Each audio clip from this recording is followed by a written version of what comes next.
नमः ॐ विष्णुपादाय कृष्णप्रेष्ठाय भूतले श्रीमदे भक्तिवेदान्त स्वामिन् इति नामिने। नमस्ते सारस्वते देवे गौरवाणी प्रचारिणे निर्विशेषशून्यवादी पाश्चात्यदेशतारिणे।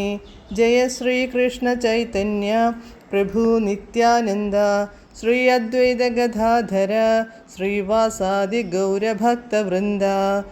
हरे कृष्ण कृष्ण कृष्ण हरे हरे, हरे राम राम राम हरे हरे। हरे कृष्ण कृष्ण कृष्ण हरे हरे, हरे राम राम राम हरे हरे। हरे कृष्ण कृष्ण कृष्ण हरे हरे, हरे राम राम हरे हरे. പരമദിവ്യോത്തമ പുരുഷനായ ശ്രീകൃഷ്ണ ഭഗവാന്റെ കഥകളാണ് ശ്രീകൃഷ്ണ എന്ന പുസ്തകത്തിലൂടെ പറയുന്നത്. ഓം നമോ ഭഗവതേ വാസുദേവായ, ഓം നമോ ഭഗവതേ വാസുദേവായ, ഓം നമോ ഭഗവതേ വാസുദേവായ.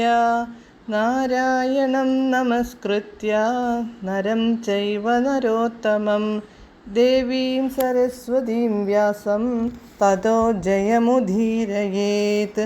നഷ്ടപ്രായേഷു ഭദ്രേഷു നിത്യം ഭാഗവത സേവയാ ഭഗവത്യുത്തമശ്ലോകേ ഭക്തിർഭവതി നഷ്ടികി. അധ്യായം 82. ദ്രൗപദി കൃഷ്ണന്റെ റാണിമാരെ കാണുന്നു. Page number 804. ഈ ചോദ്യത്തിന് റാണിമാരിൽ മുഖ്യയായ രുക്മിണീ ദേവി ഇങ്ങനെ മറുപടി പറഞ്ഞു. പ്രിയപ്പെട്ട ദ്രൗപദി, ഞാൻ ശിശുപാലനെ വിവാഹം കഴിക്കണമെന്നു ജരാസന്ധൻ തുടങ്ങിയ രാജാക്കന്മാർ ആഗ്രഹിച്ചിരുന്നു എന്നത് ഏതാണ്ട് ഉറപ്പിച്ച കാര്യമായിരുന്നു. പതിവ് പോലെ വിവാഹ ചടങ്ങുകളിൽ പങ്കെടുത്ത രാജാക്കന്മാരൊക്കെ തന്നെ വിവാഹം തടയാൻ ധൈര്യപ്പെടുന്ന ഏതു ശത്രുവിനെയും നേരിടാൻ പടച്ചട്ടയും ആയുധങ്ങളും ധരിച്ച് ഒരുമ്പെട്ടു തന്നെയാണ് എത്തിയിരുന്നത്. എന്നാൽ പറ്റത്തിൽ നിന്ന് ആട്ടിൻകുട്ടിയെ സിംഹം എന്നതുപോലെ പരമപുരുഷൻ എന്നെ തട്ടിക്കൊണ്ടുപോയി. ഭഗവാൻ കൃഷ്ണനെ സംബന്ധിച്ച് ഇത് അത്ഭുതകരമായ കാര്യമല്ല. കാരണം ഈ ലോകത്ത് മഹാവീരനെന്നോ മഹാരാജാവെന്നൊക്കെ അവകാശപ്പെടുന്ന ഏതൊരുവനും ഭഗവാന്റെ പാദാരവിന്ദങ്ങൾക്കു വിധേയനാണ്. രാജാക്കന്മാരെല്ലാം കിരീടം ആ പാദത്തെ സ്പർശിക്കുമാറ് അദ്ദേഹത്തെ പ്രണമിക്കുന്നു. പ്രിയപ്പെട്ട ദ്രൗപദി, സർവ സൗന്ദര്യങ്ങളുടെയും ആനന്ദത്തിൻ്റെയും സംഭരണിയായ ഭഗവാൻ കൃഷ്ണന്റെ സേവനത്തിൽ ജന്മജന്മാന്തരങ്ങളിൽ മുഴുവൻ സദാ നിരതമായിരിക്കണമെന്നാണ് എൻ്റെ നിത്യമായ അഭിലാഷം. ഇതുമാത്രമാണ് എൻ്റെ ആഗ്രഹവും അഭിലാഷവും. തുടർന്ന് സത്യഭാമ പറഞ്ഞു തുടങ്ങി. പ്രിയപ്പെട്ട ദ്രൗപദി, സ്വന്തം സഹോദരനായ പ്രസേനന്റെ മരണത്തിൽ എൻ്റെ പിതാവ് അത്യന്തം ദുഃഖിതനായിരുന്നു. സഹോദരനെ വധിച്ച് സെമന്തകരത്നം തട്ടിക്കൊണ്ടു പോയതു ഭഗവാൻ കൃഷ്ണനാണെന്നു പിതാവ് ദുരാരോപണം നടത്തി. വാസ്തവത്തിൽ രത്നം കൊണ്ടുപോയത് ജാംബവാനായിരുന്നു. ഭഗവാൻ കൃഷ്ണൻ തൻ്റെ സ്വഭാവശുദ്ധിയെ തെളിയിക്കാനായി ജാംബവാനോടേറ്റുമുട്ടി സെമന്തകരത്നം വീണ്ടെടുത്ത് എൻ്റെ പിതാവിന് നൽകി. സഹോദരൻ്റെ മരണത്തിന് കൃഷ്ണന്റെ പേരിൽ കുറ്റാരോപണം നടത്തിയതിൽ എൻ്റെ പിതാവ് ലജ്ജിക്കുകയും ദുഃഖിക്കുകയും ചെയ്തു. സെമന്തകം തിരിച്ചു കിട്ടിയപ്പോൾ തൻ്റെ തെറ്റു തിരുത്തുന്നതാണു ബുദ്ധി എന്ന് അദ്ദേഹത്തിനു തോന്നി. അതിനാൽ എന്നെ വിവാഹം ചെയ്തു കൊടുക്കാമെന്ന് പലരോടും പറഞ്ഞിരുന്നെങ്കിലും എന്നെയും രത്നത്തെയും അദ്ദേഹം കൃഷ്ണന്റെ പാദാരവിന്ദങ്ങളിൽ അടിയറവച്ചു. ഇപ്രകാരം അദ്ദേഹം എന്നെ പത്നിയും ദാസിയുമായി കൈക്കൊള്ളുകയും ചെയ്തു.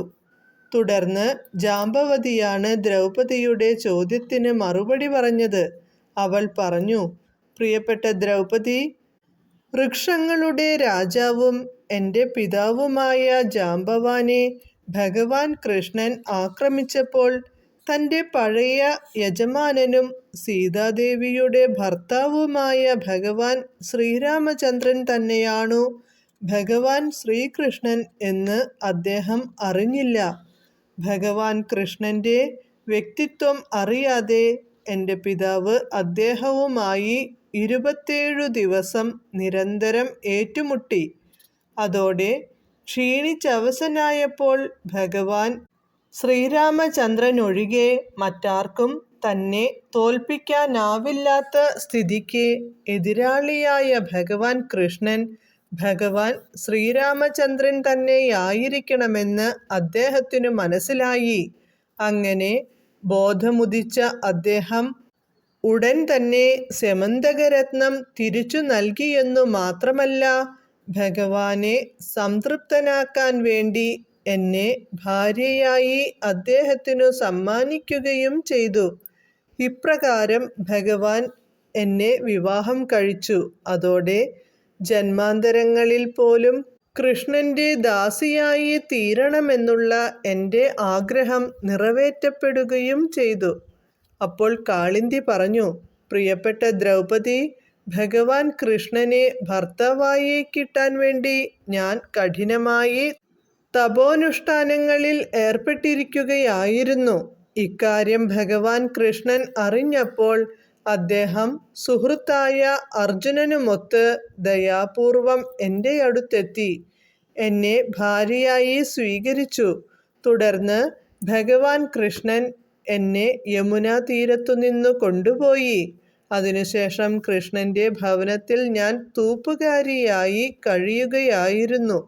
ഭഗവാൻ എന്നെ ഭാര്യയോടെന്ന പോലെയാണ് പെരുമാറുന്നത്. ഹരേ കൃഷ്ണ.